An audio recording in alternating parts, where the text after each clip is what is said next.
তো কালকে মাঝরাতে হঠাৎই মানে 11টা কি 12টার সময় হঠাৎই প্ল্যান হয়, আমিই করি যে আজকে মঙ্গলবার আছে, নৈহাটি বড় মার কাছে যাব। অনেক দিন থেকে মনে করছি যাব যাব।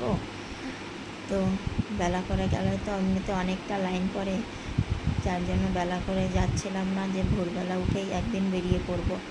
তো কালকে বনুকে হঠাৎ বললাম, বনুও রাজি হয়ে গেল, আর আমি তো যাব বলেই হঠাৎ মন স্থির করে ফেললাম।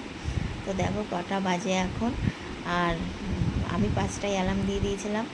তো 5টা অ্যালার্মের আগেই আমার দেখি হঠাৎ ঘুম। কালকে কিন্তু আমি অনেকক্ষণ জেগেছিলাম তোমাদের দাদা ভাইয়ের সাথে, হ্যাঁ। তারপরেও শুয়ে ঠিক ঘুম ভেঙে গেছে, কীভাবে কী জানি না। 5টার আগে সান্ধানও দেখো আমার কিন্তু কমপ্লিট হয়ে গেছে, সান্ধান সব কিছু। তো চলো দেখাই তোমাদের কটা বাজে এখন। তাই দেখো, এই যে এখন কিন্তু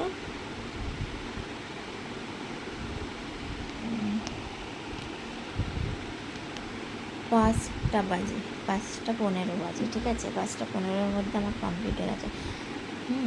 আর তোমাদের দাদা ভাই কীভাবে থাকে, এই যে